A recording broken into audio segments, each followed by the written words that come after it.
And the rain continues today. Let's see if it stops. And what's going on today? It's not April Fool's anymore. Apparently this is real. It looks legitimate too. It seems like there were a bunch of pictures being leaked for the DJI Mini 3 as well as videos in terms of, I guess, the hardware and all that of somebody carrying it. And you can see here the drone itself with the camera, and just in general it seems like it's from some kind of exhibit or something like that, because you can see other drones in the background. I would think that's one of the Autel drones, like the Nanos for example. But there's also videos too spreading on various social media sites of the person, I guess, showing it off with a serial number and all too. So it's kind of verifying that this thing is going to come out soon, I would imagine, as everyone expected. The only real details you could see too, I guess, in terms of information, is how in one of the pictures you can see the actual battery itself. It almost looks virtually the same thing as the other one. Now with this drone too, it seems like the indication would be there's maybe a couple of models, or this is a quote, a pro drone. So how could this be a pro drone for a mini drone? Are they kind of going with Autel's route, where when they released the Nano, for example, there was a regular Nano and a Nano Plus? But either way, it shows you this thing is coming. So again, if you were thinking of buying this drone in particular in terms of the type, like a micro drone, then you should hold off, in my opinion.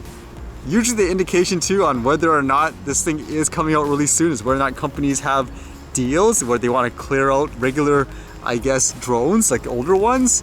Whereas in this case, they are clearing out a lot of DJI drones, but it seems like they're clearing out things like the Mavic Air 2 series, like their original one. So maybe that's a sign where the quality of this drone might be on par with this one, or even better per se. Who knows? But I guess either way, it's coming. In the event that it's potentially fake too, apparently like these screenshots that shows you somebody talking to the DJI support, asking like, hey, this is my drone, the serial number and so forth. And apparently they respond saying it is like the Mini 3. So again, maybe that adds legitimacy to it. In other news I read, I guess this was kind of interesting with all that news about, I guess, DJI drones in Ukraine. How about this one? Where apparently there are people making, I guess, custom drones, and it says, punishment from above. Hobby pilots build Ukraine's drone fleet. At a secret location in the Ukraine city of Lviv, the windows taped up to ward off unwanted attention, underground hobbyists improvise deadly drones bound for the front line of the war against Russia. I guess it literally is, like in this one anyways, it's people who flew drones as a hobby have the skill to, I guess, build them, and now I guess they're claiming they're building drones meant for, I guess, war in that situation. It says, on a cluttered table, the X-shaped frame of one drone stands among bundles of plastic propellers and sachets of minuscule screws. Soon it will take flight with its payload, a wine bottle-sized anti-tank grenade designed to plunge on Russian armor.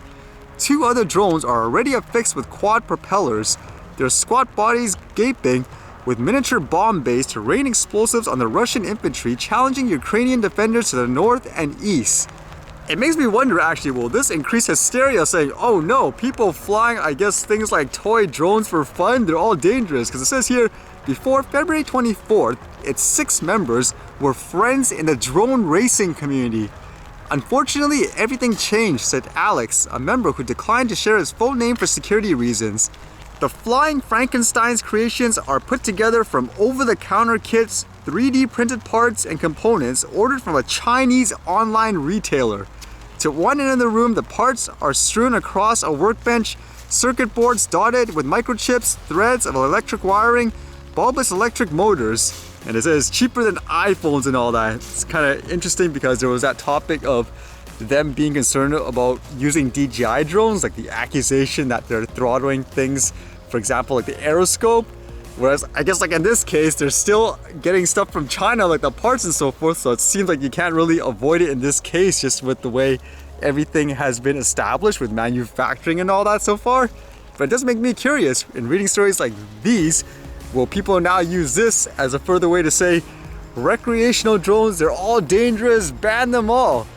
Whereas for myself, when I'm reading this article, I think this is more of the case of, like I said before, there's people who fly it for fun and so forth. It depends on what you do with it and how. At the same time, if you constantly fearmonger it, there'll be no one with that skill. Like here, can you imagine if no one there, I guess, did FPV racing, they never built their own drones, you wouldn't even have their skills, I guess you could say, in these circumstances. So you need to foster that as well. Otherwise, it'll be like everyone fear-mongering a computer where no one should ever use it. No one will develop programming and tech skills. Can you imagine, like during a war afterwards where you need local talent but no one has the skills to do that?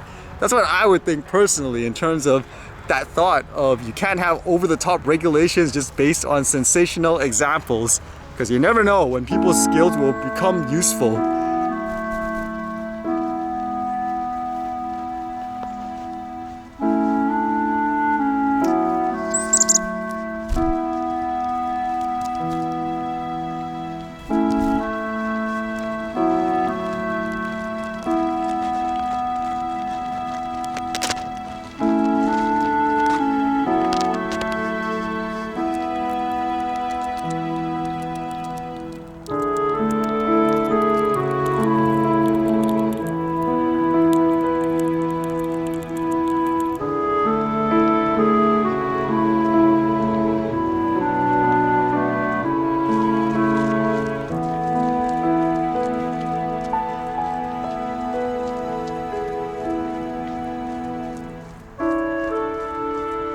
I guess the rain's not stopping again today, unfortunately, huh?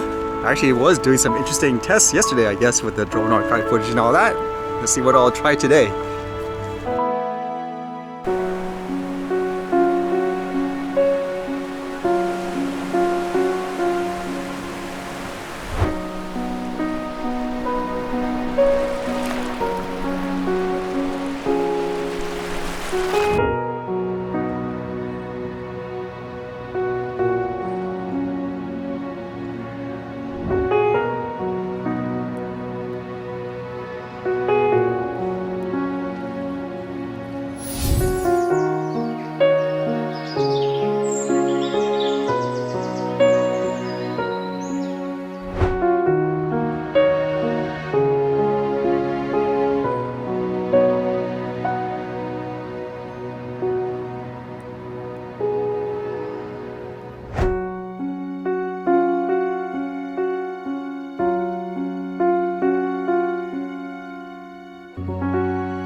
Alright, see you guys later.